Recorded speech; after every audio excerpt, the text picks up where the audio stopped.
शास्त्र कहता है कि भोजनेषु माता, कर्णेषु मंत्री, कार्येषु दासी, शयनेषु रंभा, धर्मानुकूला, मधुर भाषिणी, सा भार्या अति दुर्लभा। ये 6 लक्षण वाली स्त्री बड़ी दुर्लभ होती है। हजारों जन्मों के भाग्य किसी भाई के जागृत होते हैं, तब जाकर के 6 लक्षण वाली पत्नी मिलती है। कौन से 6 लक्षण, ध्यान से सुनना। पहला लक्षण क्या बताया है? पहला लक्षण है भोजनेषु माता। महाराज, पति जब भोजन करेगा, भोजन कराते समय पत्नी का स्वभाव पत्नी के समान नहीं होना चाहिए। भोजन कराते समय पत्नी का स्वभाव मां के समान होना चाहिए। पहला लक्षण है भोजनेषु माता। जैसा भोजन बेटे को मां कराती है ना, वैसा भोजन संसार में कोई नहीं करा सकता। चाहे बेटा 5 स्टार 7 स्टार होटल में चला जाए, वैसा भोजन का स्वाद नहीं आएगा जैसा भोजन मां पास में बैठती है, बेटे के मनपसंद भोजन बनाती है, हाथ से पुष्टती है। इसीलिए पहला लक्षण बताया भोजनेषु माता। भोजन कराओ उस समय पत्नी का स्वभाव मां के समान होना चाहिए। ये पहला लक्षण। दूसरा लक्षण क्या है? दूसरा लक्षण है कर्णेषु मंत्री। राजा का मंत्री होता है, वो मंत्री के कान में राजा कोई बात कहता है या राजा मंत्री को कोई वस्तु देता है, तो मंत्री का कर्तव्य क्या है कि राजा की कही हुई बात को भी गुप्त रखे और राजा की दी हुई वस्तु को भी गुप्त रखे। उसी प्रकार पत्नी का कर्तव्य। दूसरा लक्षण क्या? कर्णेषु मंत्री। पति कोई कान में बात कहे या पति लाकर के कोई वस्तु चीज देवे, तो जिस प्रकार राजा का मंत्री गुप्त रखता है, वैसे भी पति की बात को और पति की दी हुई वस्तु को भी पत्नी गुप्त रखे। ये दूसरा लक्षण है कर्णेषु मंत्री। ऐसा नहीं होना चाहिए कि शाम को पति लाकर के 5000 रुपया देवे और सवेरे सवेरे उठ करके पत्नी आंगने में जाकर के जोर से कहती है, जेठानी जी थाना देवरे नहीं मैंने श्यामरा 5000 रुपया दिया। महाराज, गड़बड़ हो जाएगी, घर के अंदर कड़े चालू हो जाएगी। सवेरे से पति की बात भी गुप्त रखो और पति की वस्तु भी गुप्त रखो। इसलिए दूसरा लक्षण है कर्णेषु मंत्री। तीसरा लक्षण क्या बताया है? तीसरा लक्षण है कार्येषु दासी।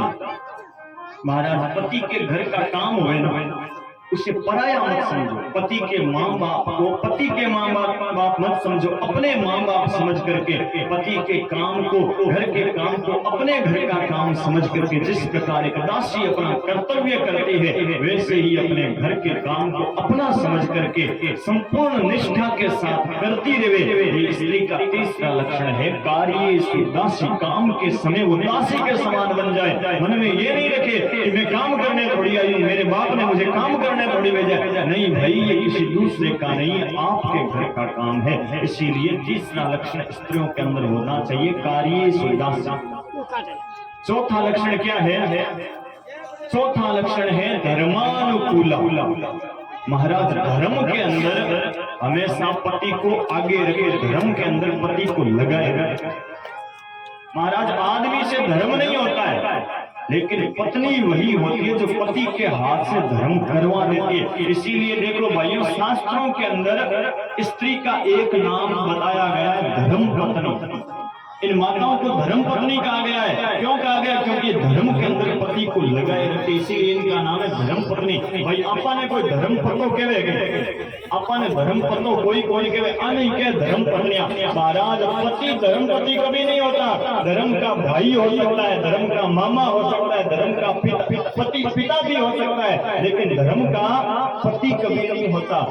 स्त्रियों का नाम ही धर्म पत्नी कहा गया। क्यों कहा गया है? महाराज, धर्म पत्नी कहलाने का अधिकार उसी को है जो अपने पति को धर्म के मार्ग में लगाए। आदमी से धर्म नहीं होता। काम रहता है, धंधा रहता है, खेती रहती है, व्यापार रहता है, दुकान रहता है, मकान रहता है, लेकिन पत्नी वही है जो पति को धर्म में लगा दे। और कैसे लगावे? महाराज, कोई ड्यूटी करने वाला आदमी आपके गांव में हो, सर्विस करने वाले ज्यादा है, कोई ड्यूटी जाने वाला हुए ना, तो पत्नी का कर्तव्य है कि पति से कहे रविवार की छुट्टी हुई, शनिवार को छुट्टी रखे, तो पत्नी का कर्तव्य है कि पति से कहे कि है वो सुनो नहीं, सातों ही दिन काम करा, कल रविवार की छुट्टी है, आप मंदिर चला, आप माँ दुकान जरा दर्शन करना है वो सुनो नहीं। गाँव में कथा हुए सगड़ा जोड़ा सेठ बैठे, आप जोड़े सेठ बैठ जाके खर्चो कौन लगे हो,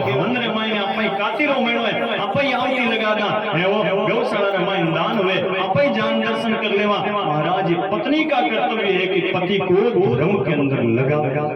कल मैंने ना भाइयों से पूछा कि यज्ञ में बैठना है जोड़े से, महाराज यहाँ पर आरती करने के लिए जोड़े सीट नहीं आ रहे हैं, तो मुझे तो मन में संकोच होता है कि जोड़े सीट होम में थाने क्यों बैठे।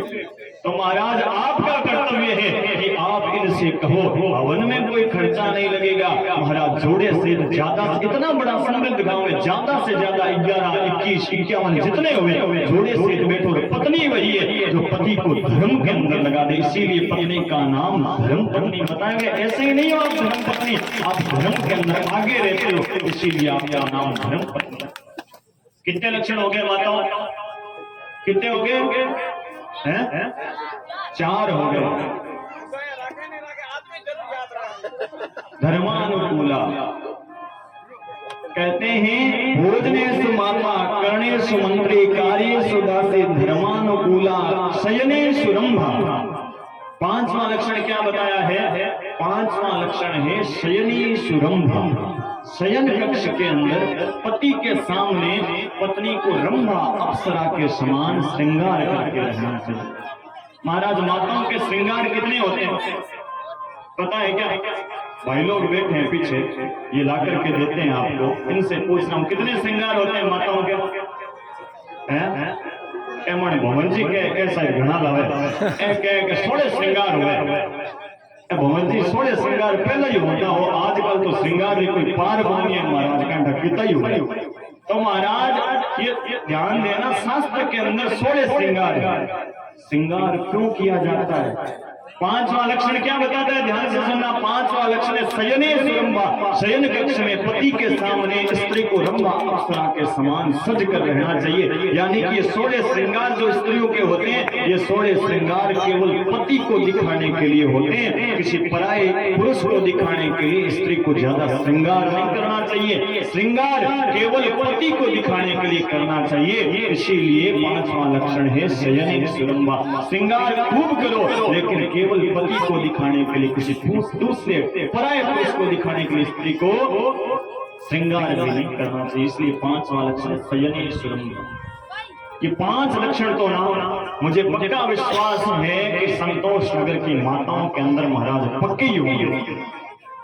एक 6वां लक्षण है ना, अंतिम लक्षण थोड़ा सा महाराज कठिन है, लेकिन आज माताओं भागवत का सार आ रहा है। माधुदान जी के शरण में विराजमान है, भागवत जी की शरण में बैठे हैं। यदि मन में सच्ची श्रद्धा और विश्वास हुआ तो ये 6वां लक्षण भी जरूर ग्रहण हो जाएगा। 6वां लक्षण क्या है? 6वां लक्षण है मधुर भाषिणी। महाराज मीठा बोले। कहते हैं पत्नी घर में यदि मीठा बोल जावे ना, आदमी की पूरे दिन की थकान, पूरे दिन की टेंशन, सारी समस्या, सारी कड़े से दूर हो जाए महाराज। लेकिन दूर तो समस्या तब हुए ना जब देवियां मीठा बोले तब हुए। कोई मीठा बोले तब हुए महाराज। मीठा बोले, पत्नी का कर्तव्य पति भोजन करे तब महाराज। कई घरों के अंदर आज यहाँ पर अपने घर की पोथी को खोलकर देखना, हमारे घरों में क्या होता है। कई घरों में हम देवते कथा करने जाते हैं महाराज, पत्नी भोजन भी बढ़िया बनाती है, माँ के समान पास में भी बैठ के माँ के जैसे भोजन कराती है। पति के पसंद का भोजन कराएंगे, पास में बैठेगी और महाराज भोजन कराएगी ना तो पंखी ओर लेकर बैठेगी हाथ में, क्योंकि संतोष नगर में लाइट बहुत जाती है। लाइट का भरोसा नहीं करती है, लाइट बहुत जाती है, इसीलिए पंखी लेकर बैठती है कि पति को गर्मी ना लग जाए। भोजन कराते कराते हवा डालते डालते कहेगी हे हो सुनो नहीं, हनी माँ ने मना लिया मैंने क्यों कह दियो, ऐसे हवा डालते। फिर हवा डालते डालते कहेगी हे हो सुनो नहीं, हनी बहन ने मना लिया मैंने क्यों कह दियो। महाराज वो हवा कैसे लग रही है पति को? सर्दियों के अंदर जो भुट्टा सेकने वाला होता है ना, मक्का सेकना, आपने देखा होगा मक्का सेकने वाला कैसे सेकता है। उस मक्के के नीचे तो आग लगाता है, बीच में मक्का रखता है, ऊपर से ऐसे ऐसे हवा डालता है। आप विचार करो उस मक्के को हवा लग रही है या आग लग रही है? आग लग रही है। बहन को मना लेना, माँ को मना लेना, इसने वो बोल दिया, उसने वो बोल दिया, ये बातें बिना अग्नि जलाने वाली लग रही है। घर घर की कहानी है महाराज। मैं कहीं से सुनकर नहीं बोल रहा हूँ, घर घर में हम देखते हैं महाराज पति को सुंदरता से हंसती रहे, यानी मीठी बोले, वो है सुहासिनी। तो महाराज उस गुण को शादी के बाद आप भूलो मत। मीठा, स्त्री को हमेशा मीठा बोलना चाहिए, और जो स्त्री मीठा बोलती है महाराज उसके घर में कभी कड़े नहीं होती। और आप, मुझे लगता है ये छठा लक्षण है ना, थोड़ा आप में कम है, इसीलिए देख लो आपने इन भाइयों की शक्ति को इतना खत्म कर दिया है। इनको महाराज मीठा नहीं बोल के इतना खत्म कर दिया, इनके फायदे की बात बताइए ना, फिर भी ताली नहीं बज रही इनसे, देख लो महाराज इतना खराब कर दिया। तो महाराज कहने का मतलब ये 6 लक्षण हर स्त्री के अंदर, प्रत्येक स्त्री के अंदर ये 6 लक्षण होने चाहिए। और भगवान कृष्ण की पत्नियों के अंदर ये 6 लक्षण थे। पत्नियां भोजन लेकर के आई, 56 भोग थाल के अंदर रखा है, सुदामा जी के सामने वो 56 भोग रखा, और सुदामा जी जैसे ही भोजन ग्रहण करने लगे उसी समय सुदामा जी ने एक ग्रास लिया भोजन का, दूसरा ग्रास लेने लगे, तभी सुदामा जी की आंखों के सामने सुदामा जी के बच्चे भागने लगे। माँ बड़ी जोर की भूख लगी है, माँ भोजन क्यों नहीं बनाती, माँ चूल्हा क्यों नहीं जलाती, माँ बड़ी जोर की भूख लगी है, हमसे भूखा नहीं रहा जाता। सुदामा जी को बड़ा दुख हुआ, और सुदामा जी के हाथ से वो एक ग्रास भी भोजन का छूट गया। सुदामा कहता है, भाई कन्हैया मुझसे भोजन नहीं होगा, भाई ये भोजन तू ही कर, 56 भोग करने की मेरी आदत नहीं। 2-4 दिन सुदामा जी रुके। आज भगवान कहता है सुदामा जी से, सुदामा अरे मैंने सुना तेरा विवाह हो गया है, भाभी आ गई है, भाभी ने मेरे लिए कुछ ना कुछ भेजा होगा, भाभी ने क्या भेजा मेरे लिए। अब सुदामा जी सोचते हैं कि सुदामा यहाँ तो बासमती चावल भी चिड़िया चुगती है, इतनी बड़े बड़े घरानों की रानियां बैठी, और तू क्या लाया है, रंग बिरंगे चावल लाया है, पोहे लाया है, ये रानियां क्या सोचेगी, कैसा भिखारी मित्र आया है। सुदामा जी वो चावलों की पोटली छिपाने लगे, बगल में दबाने लगे। सुदामा जी महाराज छिपाने लगे और कहने लगे, नहीं नहीं, अरे भाई कन्हैया कुछ नहीं भेजा, मैंने सवेरे जल्दी निकला था बाजार साथ। कौन सी बात है? हाँ, अब झांकियां आ रही है महाराज, अब कथा कौन सुनाई से, झांकी जाकर देखें। बोलिए भागवत महापुराण के। एक टेलीफोन के अंदर किसी का फोन आता है तो हम सबसे पहले फोन में क्या बोलते हैं, क्या बोलते हैं? किसी का फोन आता है क्या बोलते हैं फोन के अंदर? हेलो बोलते हैं। आपको पता है ये हेलो कौन था, हेलो क्यों बोलते हैं, पता है आपको? हेलो कौन था, हेलो क्यों बोला जाता है? उसने सबसे पहले 2 इंस्ट्रूमेंट बनाए, ग्रामोफोन बनाया, कुछ भी बनाया महाराज। उसने फोन बनाते वक्त 2 इंस्ट्रूमेंट बनाए, एक अपने घरवाली को दिया चेक करने के लिए, एक अपने पास रखा, और सबसे पहले फोन मिलाया। उसे पता नहीं था फोन के अंदर क्या बोला जाता है, तो उसने अलेक्जेंडर ग्राहम बेल ने सबसे पहले अपनी पत्नी जिसका नाम था हेलो, उसका नाम लिया, इसीलिए ये हेलो की परंपरा चली हुई। अब विचार करो, वो अलेक्जेंडर ग्राहम बेल मर गया, उसकी पत्नी हेलो मर गई, लेकिन फिर भी हम हिंदू इतने मूर्ख हैं कि महाराज उस मरे हुए अंग्रेजों का नाम दिन रात हेलो हेलो हेलो हेलो लेते रहते हैं। एक बार विचार करो, किसी आदमी की पत्नी का नाम कोई पराया पुरुष ले लेवे तो उस आदमी को बड़ा गुस्सा आता है कि मेरी लुगाई का नाम कैसे ले लिया। अब विचार करो, आप उस बेचारे अलेक्जेंडर ग्राहम बेल की पत्नी हेलो हेलो हेलो नाम लेते रहते हो, और उसे कहीं बुरा लग गया और वो भूत बड़ंग बनकर के आ गया ना, तो महाराज लेने के देने पड़ जाएंगे। इसलिए करना क्या है, ये हेलो हाय छोड़ो और फोन के अंदर जय श्री राम बोलो। हेलो हाय नहीं बोलना है, उसकी जगह जय श्री राम बोलना। कितने बढ़िया नाम है महाराज, राम राम बोलो, जय श्री राम बोलो, हरिओम बोलो, जय माता जी सा बोलो, राधे राधे बोलो, जय श्री कृष्णा बोलो, ओम नमः शिवाय बोलो। कितने बढ़िया बढ़िया नाम है, लेकिन हम मूर्ख इतने हैं। अंग्रेज चले गए लेकिन अंग्रेजी पीछे छोड़ करके गए, हम अंग्रेजों के आज भी गुलाम बने हुए, उनकी संस्कृति के हम गुलाम बने हुए। कम से कम हिंदू सभ्यता जगाओ और हेलो हाय की जगह जय श्री राम बोलो। कोई दूसरे धर्म वाला है ना, आपको फोन के अंदर हेलो हेलो बोलता रहना, अब बात ही मत करना जब तक सामने वाला राम राम नहीं बोले ना, अब बात मत करना। 2 बार 4 बार 5 बार 8 बार 10 बार फोन करोगे और आप राम राम कहते रहोगे, महाराज वो 11वीं बार फोन करेगा ना, वो समझ जाएगा कि ये जब तक राम राम नहीं बोलेंगे ये बात ही नहीं करेगा, तो 11वीं बार वो सामने से राम राम बोलेगा। एक बार विचार करना, मान लो कोई काम धंधे वाला आदमी है जिसके पास दिन में 20-25 बार किसी का फोन आता है या करना पड़ता है। ऐसे बहुत लोग हैं जिनको दिन में 50 लोगों से बात करनी पड़ती है, 10-15 को करना पड़ता है, 10-15 फोन आते हैं उन्हें रिसीव करना पड़ता है। और मान लो एक बार किसी का फोन आवे तो फोन उठाते क्या बोलना है, राम राम बोलना है। और फोन रखो तब भी क्या बोलना है, राम राम बोलना। ठीक है, किसी के राम राम बोलना। एक किसी का फोन आया तो राम का नाम कितनी बार निकला एक बार में? कितनी बार निकला? 4 बार निकला। एक बार फोन आते ही उठाते ही राम राम और फोन रखते समय राम राम, तो एक बार में कितनी बार निकला? 4 बार। मान लो कोई काम धंधे वाला आदमी कम से कम फोन करना या आना, मान लो टोटल 27 बार दिन के अंदर किसी के पास फोन आता या करता है। 27 × 4 करो, कितना होता है? 108। महाराज 108 राम नाम की माला केवल घर बैठे बैठे इस फोन के माध्यम से हम राम नाम की रोज एक माला का जाप कर सकते हैं। इसलिए मूर्ख मत बनना, हेलो हाय छोड़ना है और जय श्री राम बोलना है, ये नियम पक्का लेना है। आइए अब हम सभी प्रेम से भागवत जी की आरती के अंदर सम्मिलित होंगे। एक 5100 रुपए गुप्त सज्जनों की तरह से आए हैं भागवत जी पर, खूब खूब धन्यवाद। और भी भाई कोई सहयोग करना चाहे, कोई पीछे रह गया हो अपना नाम लिखाने से, तो भाई गांव का काम है, कम से कम घर कोई एक भी पीछे नहीं रहना चाहिए। बाद में ये भी हमें सूचना नहीं दी, हमें पीछे छोड़ दिया। गांव के काम में किसी को पीछे मत छोड़ो। आरती गाऊं बाके बिहारी तेरी, आरती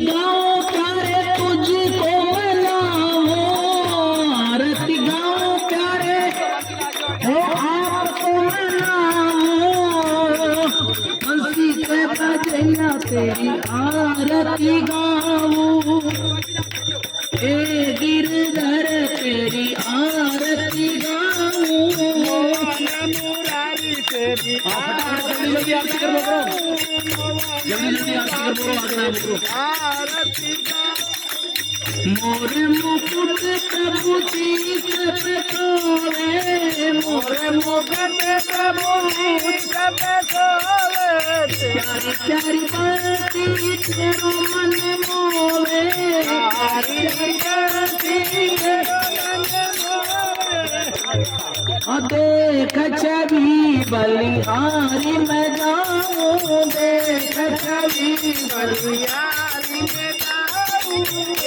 गिरधर तेरी आरती गाऊं, बांके बिहारी तेरी आरती गाऊं, आरती गाऊं प्यारे तुमको मनाऊं, आरती गाऊं प्यारे आपको दिखाऊं, खुशी के बजैया तेरी आरती गाऊं, खुशी के बजैया तेरी आरती गाऊं, चरणों से निकली है गंगा प्यारी, चरणों से निकली है गंगा प्यारी, जिसमें सारी दुनिया तारी, जिसमें सारी चरणों के मैं दर्शन पाऊं, चरणों के मैं दर्शन पाऊं, और बिहारी तेरी आरती गाऊं, बाके बिहारी तेरी आरती गाऊं, हे गिरधर तेरी आरती गाऊं,